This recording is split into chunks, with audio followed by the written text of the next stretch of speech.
लाखों में एक है तू सबसे निराला, फेस तेरा क्यूट सा है, लुक भोला भाला, बाप्पा ऐसे आना कभी वापस ना जाना, आओ सारे मिलके गाए बाप्पा वाला गाना।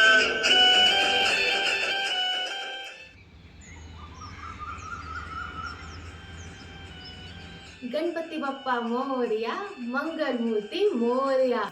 आज गणेश चतुर्थी है और सुबह के 7 बजने वाले हैं, 6:30 हो रहे हैं। मैं रेडी हो गई हूँ नहा के और अब मैं जा रही हूँ बप्पा का भोग बनाने के लिए। और बप्पा का मंडप दिख रहा है आपको, पीछे रेडी है। ये मेरे फ्रेंड और मेरे हस्बैंड ने मिल के कम्प्लीट किया है, मुझसे हो नहीं रहा था। दिमाग ब्लॉक हो गया, मुझे ना समझ नहीं आ रहा कि मैं इसको और क्या करूं, और अकेले मुझसे इतनी डेकोरेशन हो नहीं पाती है। यहाँ पीछे आपको उनका मंडप दिख रहा है, तो वो यहीं पे स्थापित होंगे। और अभी मैं जा रही हूँ अपनी पूजा करने, जो रेगुलर बेसिस पे मैं पूजा करती हूँ लड्डू गोपाल सब भगवान की, वो सारी पूजा कर लूंगी। उसके बाद मैं जाऊंगी गणपति जी का भोग बनाने, जो उनका प्रिय भोग है, उनका मोदक। तो मेरी पूजा हो गई है और अब मैं जा रही हूँ किचन में करने मोदक की तैयारी। और ये पहली बार है कि मैं घर पे मोदक बना रही हूँ। मोदक मुझे पर्सनली खाने में बहुत ज़्यादा पसंद है और मेरे को बहुत समय से इच्छा थी कि मैं कभी घर पे मोदक बनाऊँ, बट ऑफिस के चक्कर में कभी हो नहीं पाता था। तो इस बार गणपति के टाइम पे मैं घर पे थी और मैंने अपने हाथों से उनके लिए मोदक बनाया। 10:30 बज गए हैं और सारा भोग मैंने बना लिया है, अच्छे से पूरे पकवान बना लिए हैं गणपति जी के। बस जो बच गई है वो पूड़ी और रंगोली। तो पूड़ी मैं थोड़ा रुक के बनाऊंगी गरम गरम, और अभी मैं जा रही हूँ रंगोली बनाने। किसी मेहमान का अगर स्वागत करो और थोड़ा सा आप रंगोली या कुछ ऐसा करते हो ना, तो अच्छा लगता है, उनको भी खुशी होती है। और आज तो गणपति जी आ रहे हैं तो रंगोली तो बनानी है। थोड़ी सी छोटी सी रंगोली बना के जल्दी से फ्री हो जाऊंगी, फिर सारा पूजा का सामान निकाल के सेट करना है, रेडी भी होना है। तो बस उसके बाद गणपति जी जैसे स्थापित होते हैं, फिर उसके बाद तो वो घर पे ही रहेंगे अपने 5 दिन तक।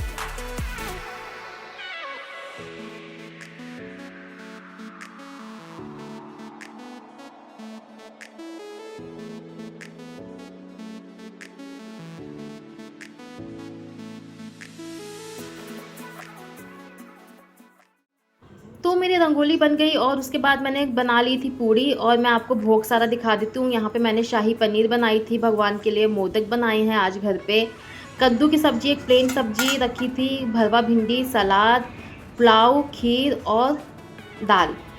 और अब यहाँ हो रही है पूजा की तैयारी। और मेरे गणपति बप्पा थे गाड़ी के अंदर, तो गाड़ी से अब ऊपर आ रहे हैं और मैं घर पे उनका स्वागत करने के लिए यहाँ पे खड़ी थी। क्योंकि जब भी बप्पा आपके घर में आते तो जो भी सदस्य उनको लेकर आता है, हमें उनका स्वागत करना होता है आरती करके।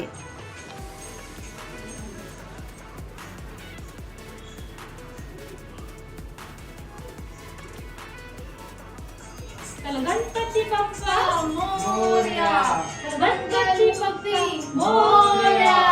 और बप्पा ने मेरे घर पे कर लिया था आज प्रवेश, और अब मैं करूँगी उनकी स्थापना की पूरी तैयारी।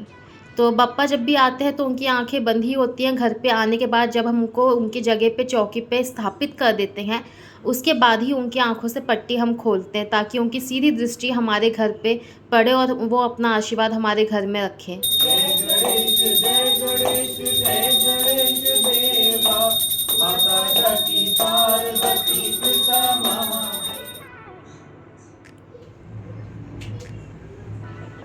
तो आरती होने के बाद बप्पा को जो भी घर पे हमने भोग बनाया था बप्पा के स्वागत के लिए, आज वो सारा कुछ उनके सामने रख दिया था।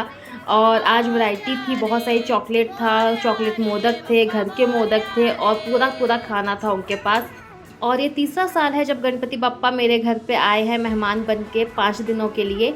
मैं अपने घर में 5 दिन के लिए गणपति बप्पा को लाती हूँ। और जब भी हम गणपति बप्पा को स्थापित करते हैं, तो जो हमारे मंदिर में गणपति जी होते हैं जिनकी हम रोज़ पूजा करते हैं, वो भी उसी स्थान पे स्थापित किए जाते हैं। और मंदिर वाले गणपति जी के अगल बगल में विराजमान होती हैं हमारी रिद्धि सिद्धि माता। और अब हो गया शाम की आरती का वक्त, और हम दोनों मिलके कर रहे हैं शाम की आरती अपने बप्पा की। सती पार्वती पिता महादेव, राम शरण आए सुफल कीज सेवा, जय गणेश जय गणेश जय गणेश देव। अद्विका की तबीयत आज ज़्यादा ही ख़राब हो गई थी, तो इसलिए वो आरती में ना सुबह थी ना शाम को थी। लेकिन उसको गणपति बप्पा से चॉकलेट चाहिए थी, जो कि उसको मिल गई, और उसके बाद उसने गणपति बप्पा को थैंक यू बोला। तो पापा को जितने दिन के लिए भी हम लोग घर पे लेकर आते हैं वो हमारे घर पे एक मेहमान की तरह रहते हैं। उनका बहुत ख्याल रखना पड़ता है और घर पे बहुत अच्छा भोजन बनाना पड़ता है।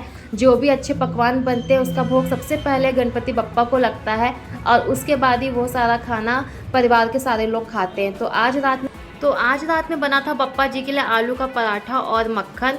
तो हमने पहले उनको भोग लगाया और उनको हमने जल भी दिया, क्योंकि बिना जल के कभी भी भगवान को भोजन नहीं ग्रहण करवाना चाहिए।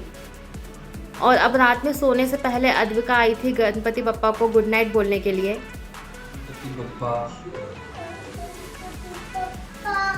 तो ऐसे हुआ गणपति बप्पा का आगमन मेरे घर पे आज के दिन। और इसी के साथ आज का व्लॉग मैं ख़त्म करती हूँ। फिर मिलूंगी आपसे न्यू व्लॉग में गणपति बप्पा के साथ ही 5 दिन तक। और आप सुन लीजिए पुणे में जो धूम मची है गणपति बप्पा की। तब तक के लिए बाय बाय।